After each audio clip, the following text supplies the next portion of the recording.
From drug trafficking to a conspiracy conviction and murder accusations, the life of Hells Angels Motorcycle Club founder, Sonny Barger, was filled with events most of us have only seen on TV. Today, we're delving into the gripping tale of how this man became the face of the most infamous biker gang in the world. Stick around, and let's uncover the untold story of Sonny Barger together. Born in Modesto, California on October 8, 1938, Sonny's childhood wasn't easy. He grew up in post-war Oakland, where things were tough with industries closing and lots of people out of work. Sonny was a tough kid from the start. He got into a lot of trouble at school, fighting with teachers and classmates. The school didn't interest him anymore, so he boldly moved and left. While others around him got caught up in drugs, Sonny decided on a different path. He found a job at a simple grocery store in the middle of all the chaos, trying to make an honest living. But deep down, he was searching for something more, something extraordinary. At just 16 years old, Sonny Barger embarked on a daring journey that would reshape his entire existence. Seeking the camaraderie, structure, and expertise in weaponry, he enlisted in the United States Army. However, fate had an unexpected twist in store. His military chapter abruptly ended when a fake birth certificate was discovered. This left Barger negotiating an uncertain future. Upon returning to Oakland, he became a nomad, hopping between humble jobs and finding solace within his family's home. Little did he know, this was merely the prologue to the untold chapters of his extraordinary life, a life destined for remarkable exploits and unexpected turns in the shadowy corners of the world. And so, his first significant step on this path was joining the Hells Angels. The Hells Angels Motorcycle Club started in Fontana, California, in 1948. Sonny Barger, though, didn't join until the late 1950s. By the early 1960s, he zoomed up the ranks and became the leader of the Hells Angels Oakland crew. Under him, the Oakland gang got super popular. Barger's rise had a few reasons. He was known for being charming, strong-willed, and a great leader. Riding motorcycles? He was excellent and tough. People respected and stuck with him, making him a big deal in the group.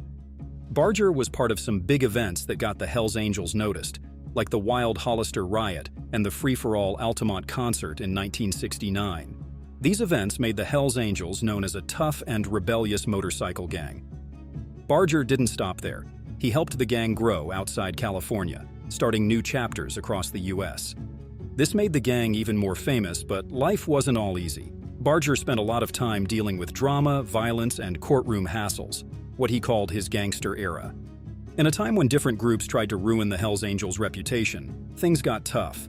Black and Latino folks disliked them, white people were afraid, hippies kept their distance, and even rednecks couldn't stand them. According to Barger, the Hells Angels felt increasingly alone during this chaotic period. In April 1970, Sonny Barger's life took a major turn when he got arrested on narcotics charges. The arrest happened after a film studio manager, Donald Howarth, who also was Mr. America in 1967, got caught near Barger's home. Howarth had a bunch of illegal drugs, including 17 ounces of cocaine and 30 ounces of heroin worth $350,000. To deal with the charges, Barger stepped down as the president of the Oakland chapter.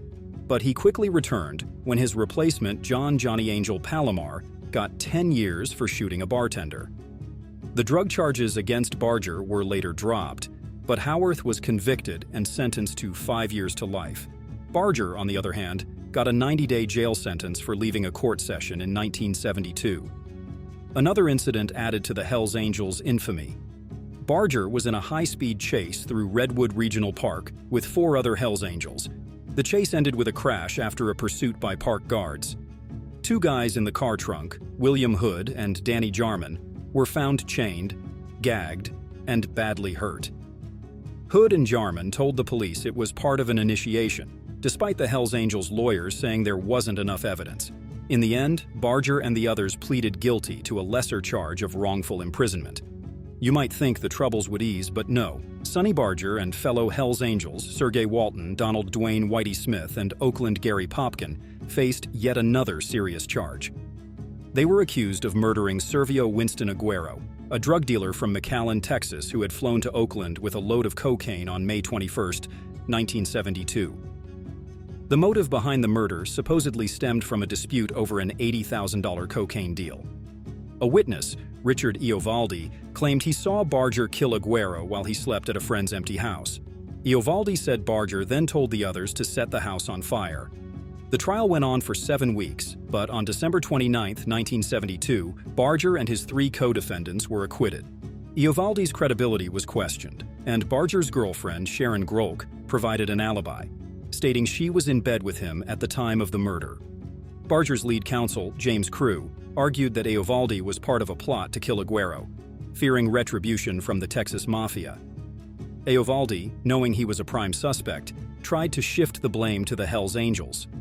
Around the same time, several probably connected murders occurred in the area.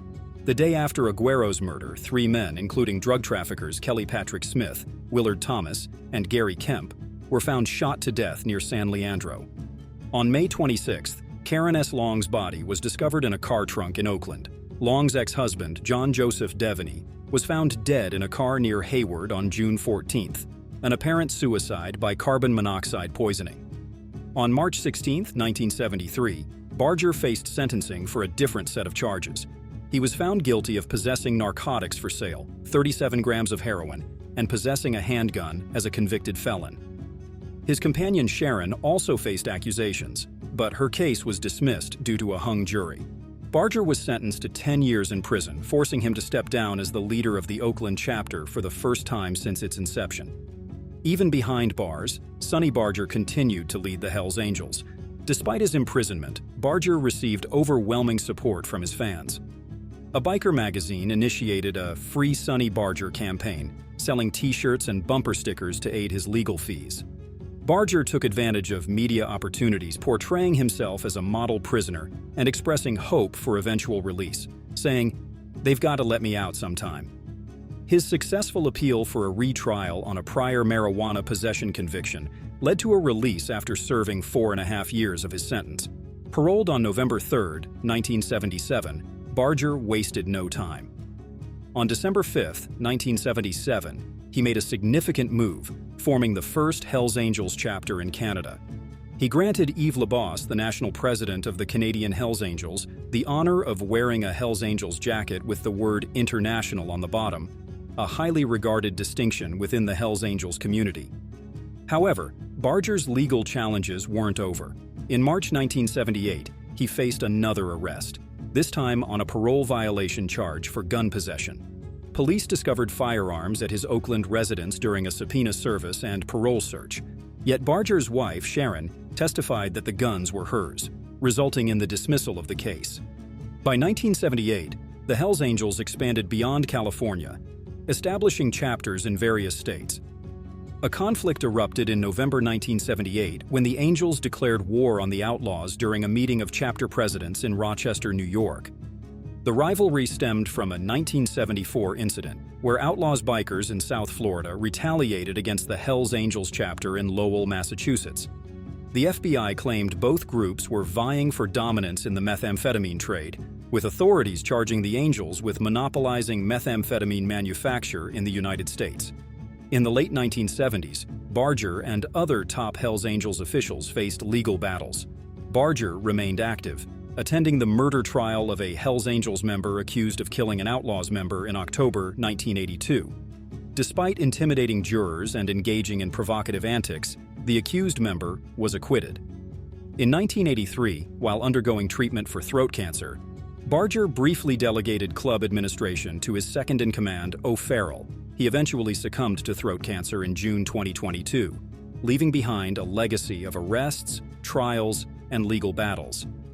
Despite the criminal accusations, Barger remained a prominent figure in the organization, both inside and outside prison, leaving an enduring mark on Hells Angels history. Apart from his role as a Hells Angel, Sonny Barger had another side to him. According to Deadline, Barger also tried his hand at acting, featuring in a few episodes of Sons of Anarchy.